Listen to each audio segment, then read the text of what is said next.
Welcome to the Moodboard. My name is Aaron. And this is Cesar. We are two creatives having meaningful conversations every week to help you unlock your creative potential. Today, we are coming together again and talking about some of the things that we've been up to, some of the things that we've been curious about. Cesar, you mentioned that you've been interested in the psychology behind vending machines. I want to learn more about this. Yeah, so I wanted to take a closer look at the psychology behind the relationship between the humans and a machine, but also this object that has been around us for a while, but how there is no human interaction for the service that you're being provided. And I think in a way we are trained for that now, with your phone. There is no one necessarily a human being behind providing you a service, but you have access to these commodities or the products that the machine offers. But anyways, the reason why I have been intrigued by vending machines or dispensers, because you can start looking at it from different ways, and I'm intrigued by it because now, like, technology is better, more advanced. There is AI involved now. There could be a social aspect or like social media related aspect connected to it. So there are like all these potential elements or ingredients that this product could combine. I mean, it could be borderline like an oversized phone, but I'm thinking about like the future of retail, or like the future where our products that we create, that designers create. Okay, how are you gonna get this product to reach X amount of people? Because you have to think about those things. And I think about, like, retail as of now is not sustainable from the standpoint that everything is getting more expensive, and people that are like, that we know, that we interact with at a retail store, I think it's not going to become sustainable to, for companies to keep providing a living wage or like fair compensation for a retail job. So I think that there could be a better balance between machines and, people running the retail shop. So like maybe more like coordinating instead of, I don't know, folding and restocking clothes. That's something a machine could do. But then I wanna still keep the human element in every interaction. I see human interaction at the center or the focus point for anything that we do in the future. But I think there has to be a better balance, or there should be a better balance. And so yeah, I have been just thinking about, like, okay, if this kind of retail model becomes unsustainable, what is what could be the potential solution? So like, you start thinking about vending machines. And I know people are used to the black square box refrigerator looking like vending machine, but I think there could be, there is room there for creating something exciting. Because look how excited we get when we see an arcade machine. That's you have buttons, you have lights, you have sounds, right? And we're drawn to that. So yeah, It's there is a lot of there to uncover, a lot of things to touch on. yeah. In a previous episode, we talked about this as being part of the future. Are these automated retail experiences? What are they look? What do they look like? How do they work? I love this connection between the arcade machine and the vending machine, because both are providing interactions, and in a way they're sort of doing the same thing. They're dispensing something, you're inputting something else, and so I also think it's very important to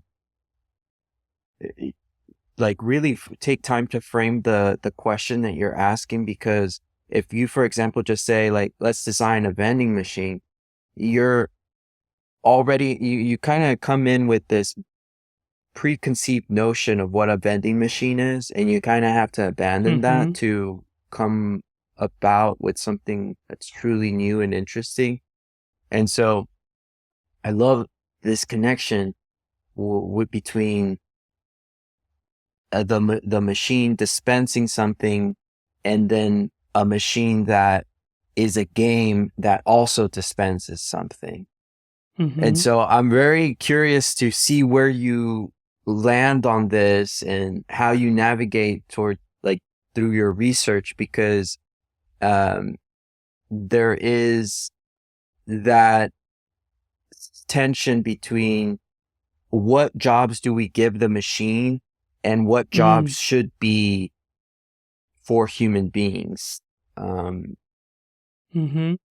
think that's a topic, or like a dilemma, that has been going for a very, very long time, and I think that kind of question must have come up in the Industrial Revolution.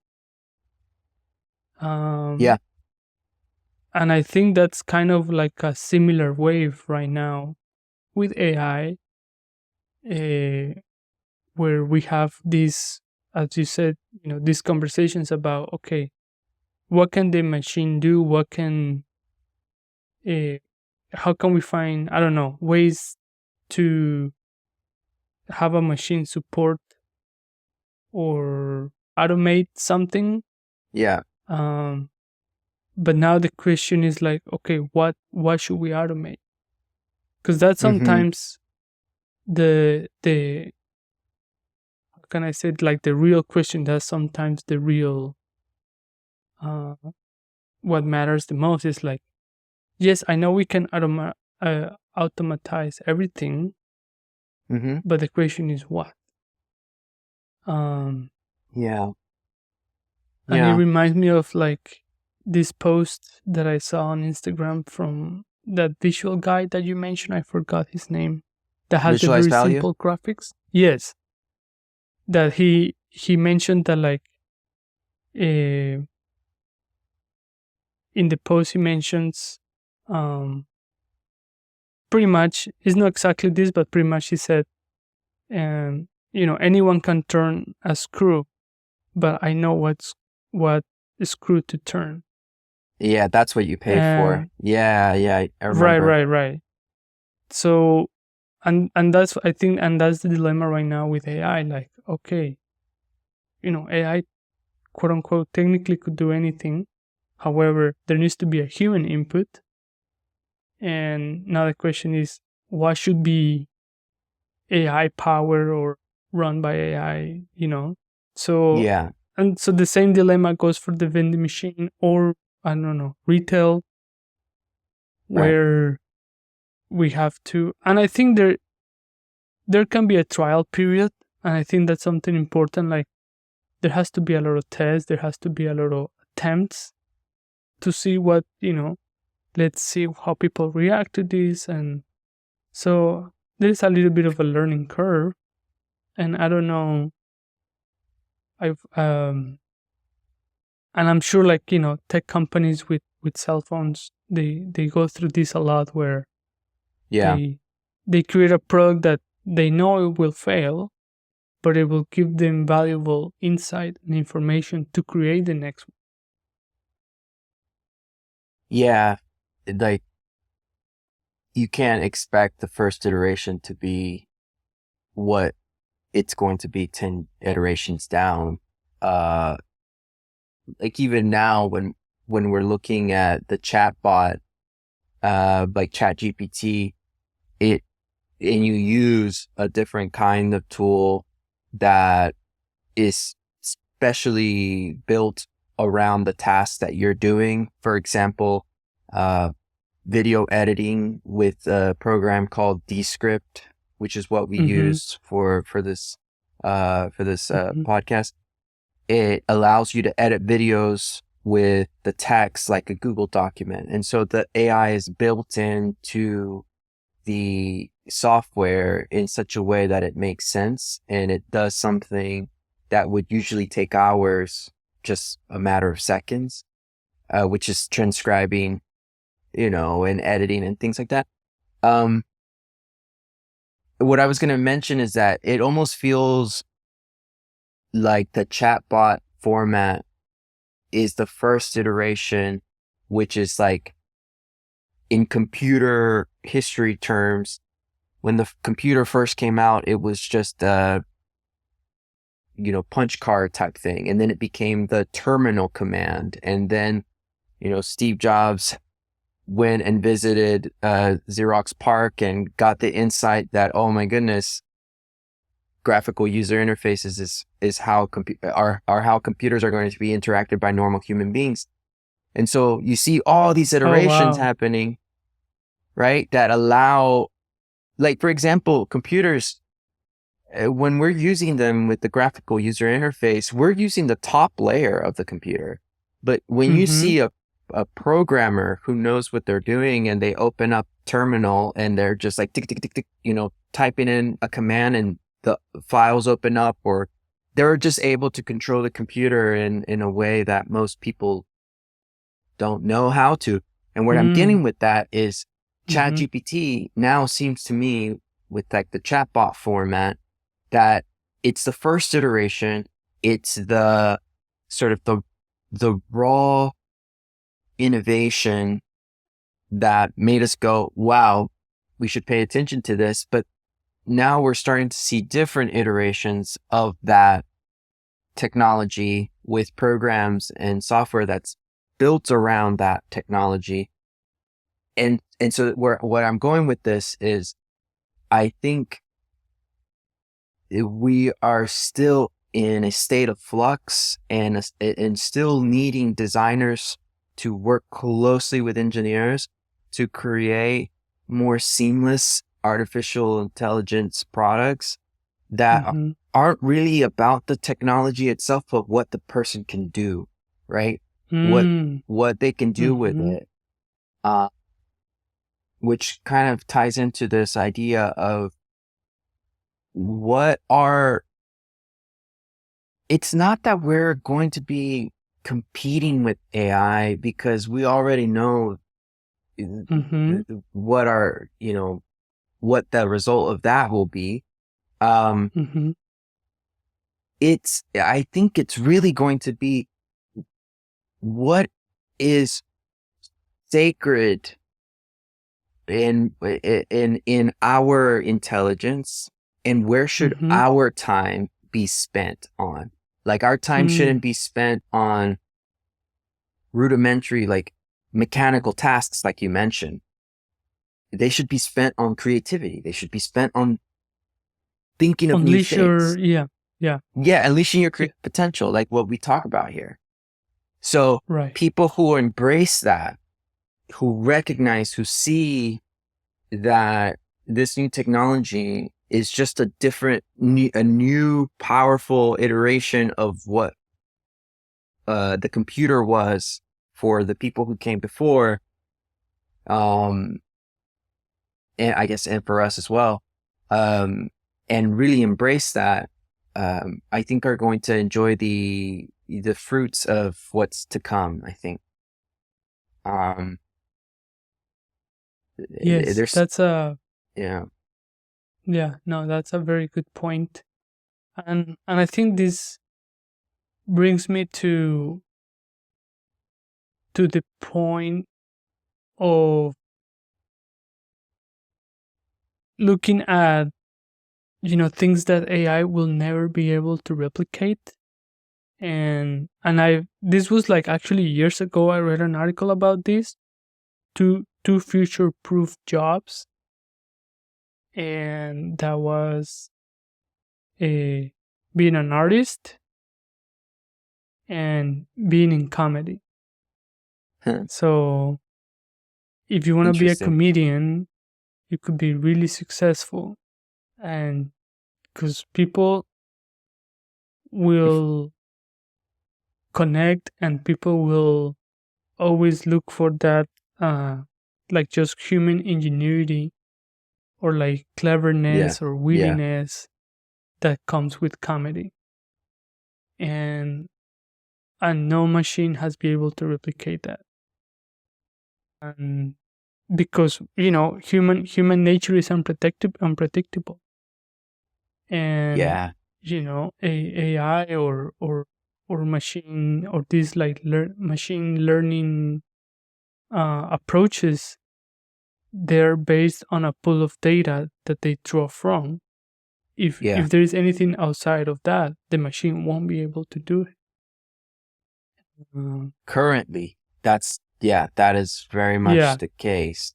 Yeah, it's like with us, we spend time training in our schools, in our life experiences, in our workplace, but there's still a possibility of us creating something new just because we follow our curiosity. That was one thing that I recently learned listening to the CEO of Perplexity talk about the sort of the challenges that come with designing these models and working with machine learning and stuff. It's that they haven't quite figured out how to replicate curiosity.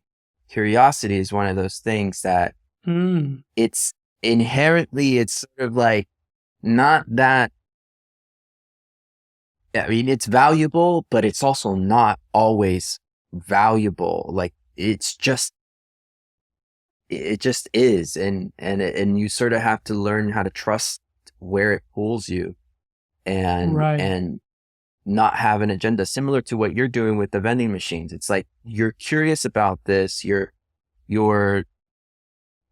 don't have sort of an end, I would say, sort of like you have these numbers that you have to meet, or you're saying, oh, I need to, read this much articles. You're just going to read as many articles or as many books or as many texts that pertain to that topic that you're interested in. Yeah. But speaking of following your curiosity, I recently went to this comedy show, and what I think is interesting about comedians is that they're great inspiration, I think, for designers, especially myself, because they're master storytellers, reframers, and also great at noticing what most of us go through life not really paying attention to, or And that's why we becomes find it habitual. funny. Yeah, and that's why Yeah, that's why we exactly. find it funny, because like, oh, I didn't think of that. Oh my god, Yeah, yeah. Like, I think comedians are very clever at making connections, but it's also like the right connections to put it in such a way that it's, how can I say, like, it's always been there, but we've never seen it. And then we're in these shows, yeah, we have, imagine the label comedy, and then you come, yeah, because that's what you can expect. yeah, These yeah. like You're funny almost like connections. ticklish when you're there. They don't tickle you. Oh my god, they don't tickle you physically. They tickle your brain. It's mentally. Oh my God, they tickle your Yeah. brain. Yeah. It's really like, it really is something. Any funny joke that you could recall that? So that's another topic that I'm very, very curious about when it comes to the phrase, you just had to be there. It's I think it applies. I think it was written specifically for a comedy show because there's like several factors that have to be into place. One, you have to be in a very, like, you're coming to a comedy show, you're kind of in that funny mood. You're like, I know I'm about to laugh. And then two, there's other people around you laughing, so that encourages more laughter. So there's just like so many variables going on there. Oh, I see. Yeah. But that's an excellent question. And to give you kind of a bit of context here, the comedy show, it was created by a friend of mine who he hosts this comedy show where there's a panelist of judges, and it's called Abolish Everything. And so he brings comedians from the city that have been selected, and they come to pitch something that should be abolished, should be removed. And the crowd. Wow. Yeah. His name's Chandler Dean. If you're in New York City, check it out. It's called Abolish Everything. Really great show. You won't be disappointed. But the panelists are supposed to argue why the opposite, why it should not be abolished. And the crowd has to decide. And so one of the funniest moments for me was when the last comedian comes up, and he starts off with just like, I'm going to share something with you. It's something like, I'm not even going to try to replicate it, but he was just like, I'm going to share something with you that you're going to hate, that you always despise having to do, et cetera, et cetera. And we're just like, what is it? And it's the topic. The thing that he wants to abolish is moving. He said that it's going to take care of rent, of all these different things. But the whole thing is just so good because it reframes your whole idea of like, hey, wow, the thing that unifies us is that we all hate the stress of moving. And it just gets your mind going about like... That's very clever. Right? It's really good. That's why, companies like U-Haul exist. Because it's from the stress of moving. So a company is like, hey, don't worry about it. We got you covered. Yeah. And I think that's why products, companies, brands are born. Yeah. It's from this stressful moment. Dude, do you remember there's this TED Talk by Tony Fadell, the guy who created the iPod. And he talks about habituality, and he uses the example of, you go to the supermarket, and now the supermarket has a little sticker of the fruit sticker so that it makes it easier to check out. But when you get home, you're trying to take that sticker off and you kind of damage the fruit. And he talks about how that's what designers do. We design those painful moments, we find those painful moments to design solutions for. And it just reminds me of that, and that necessity of being awake and being aware and being noticing what's going on. Yeah, it's very interesting. And I think I wonder if there's been any change in stressful, like, have we been having the same stress, I don't know, 100 years ago, today, and will that stress be the same 100 years later or something like that? I think there'll be stress from technology. So I don't know. That's why places like these retreats or places to unplug have become so important. And also, like, imagine Yeah. Equinox just released this $40,000 annual membership to help you live long. $40,000 $40,000 membership to help you live longer. Yeah, Have a you year. heard? Okay, Let's that do the isn't. math. How much is that a month? How much is that a month? But I wonder, will that replace health insurance? Have you heard of a guy named I'm forgetting his. I'm blanking right now. But this guy, he's a former. It's just like a Silicon Valley guy. But Mm-hmm. he's basically on a mission to live forever or live longer or something like that. Mm-hmm. Let me see if I can find him, but he no, I of course I'm gonna blank on his name, but you can definitely find uh his name somewhere on there. But anyway, longevity, that's really interesting to think about, just from like again another sort of moment to reframe something. Like, when you think of aging, when you think of lifespan, we're just like, okay, yeah, sure. So the average, male living in the US is going to live 80 years. Okay. I don't know if that's right, but then someone comes along and is like, wait a minute. I kind of don't, I kind of think that I should live to be, 200 years or something. So I'm going to dedicate my life to trying to solve that, or to think of the aging process as something that can be solved, and then breakthroughs happen or what. And so there always has to be that somebody who's like notices something and is like, I'm going to change this, or I care Mm-hmm. about this enough to. So I'm curious to Yeah. hear what you think about that. It's just that, would you want to live to be 200 years old? I don't know about 200. I don't know about putting a number to it. I am open to Okay. living longer, yes.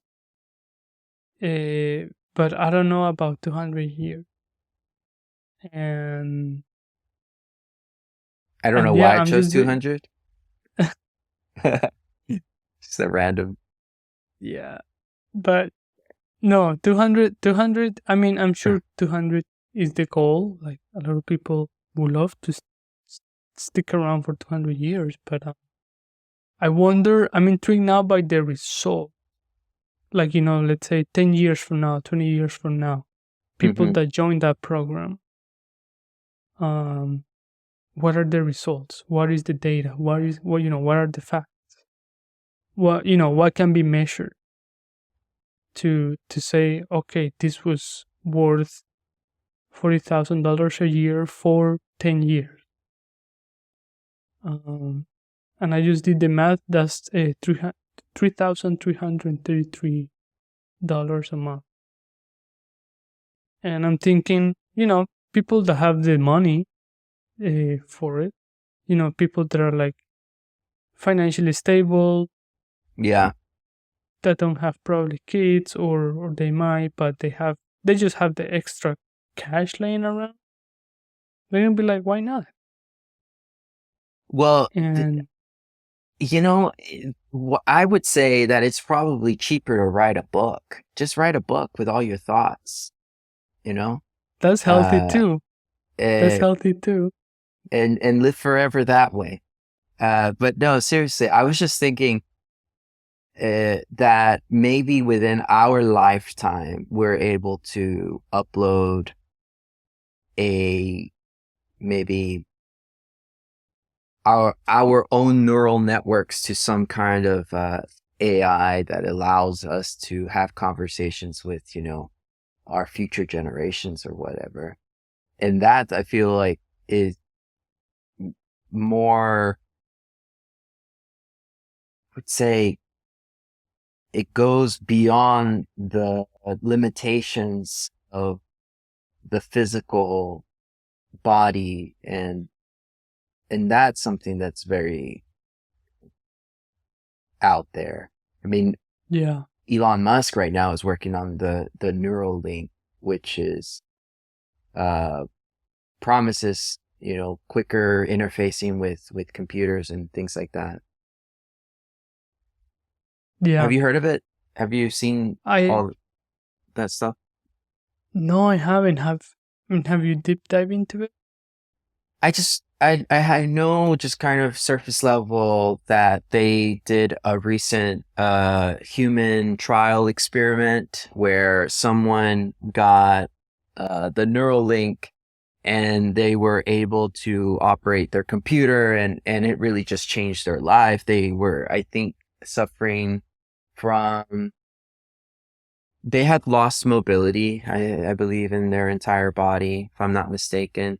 But so it has a lot of like medical promises. It promises to be a breakthrough medical device for sure.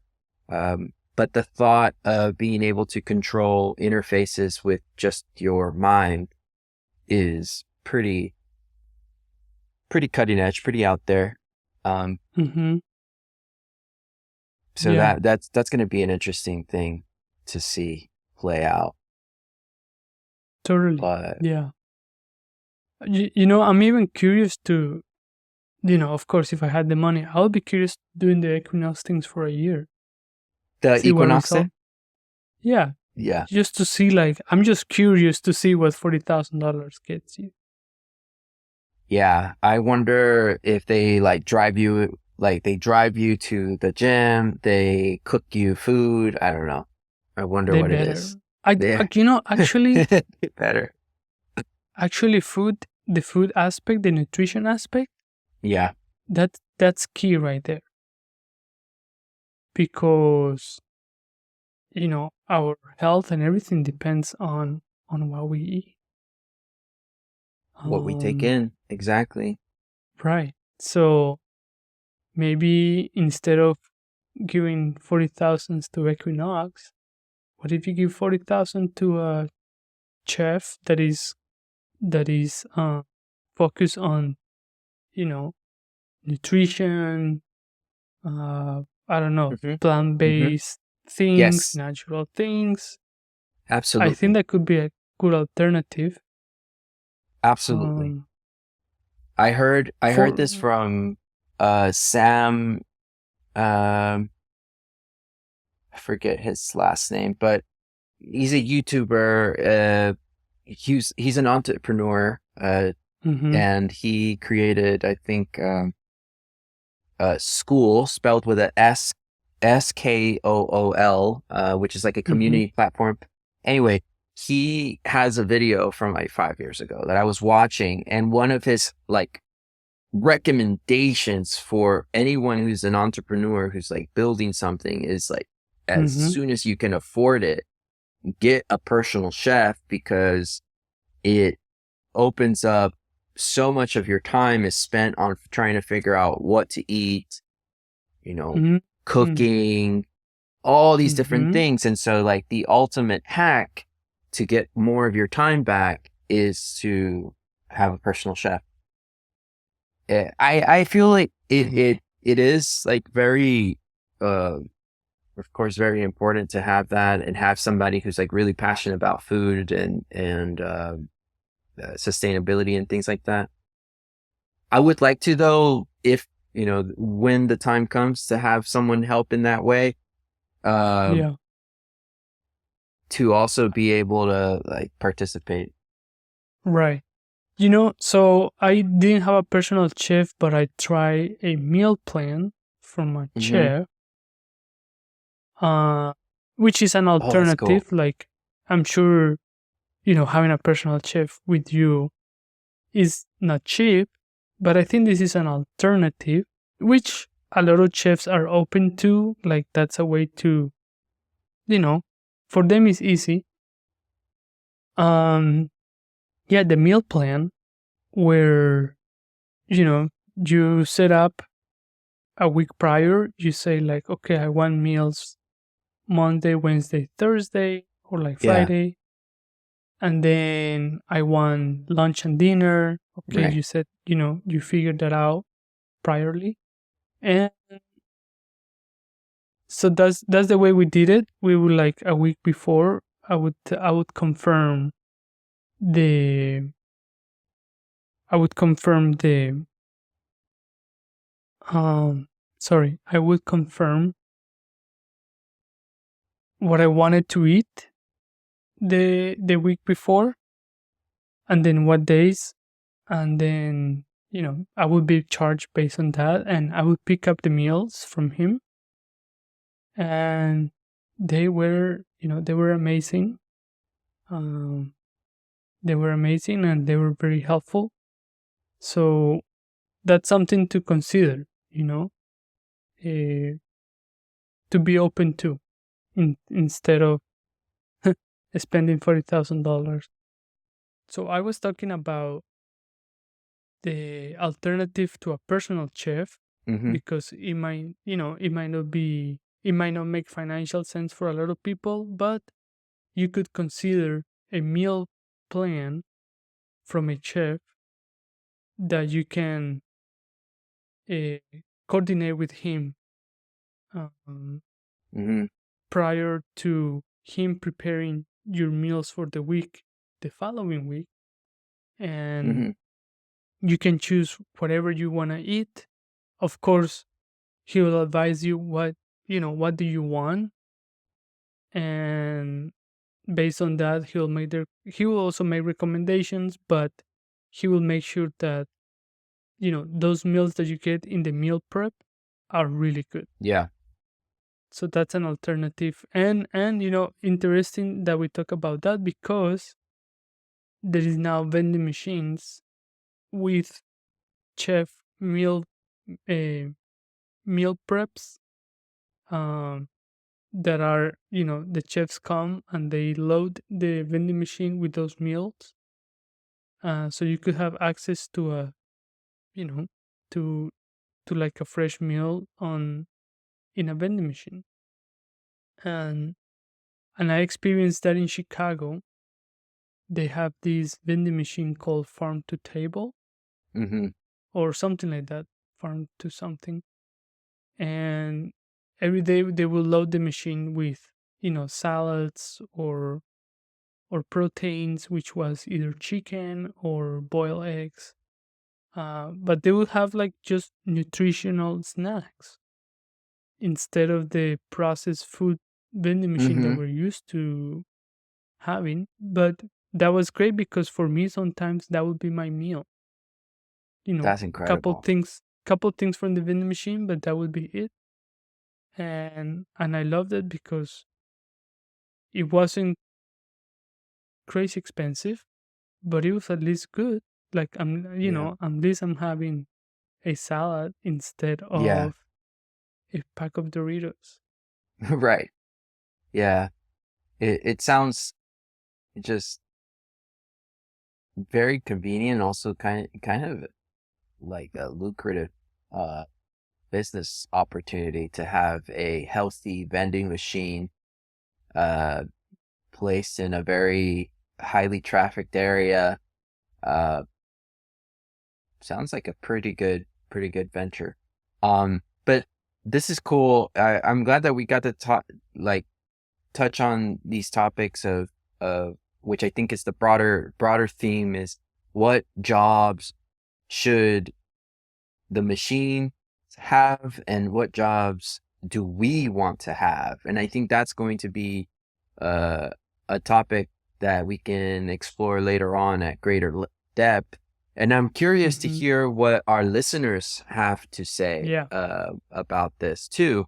We're curious to know what you guys think about where AI is right now, where you think it's headed, or anything else that you want to share with us. Please let us know in the comments, or send us a DM.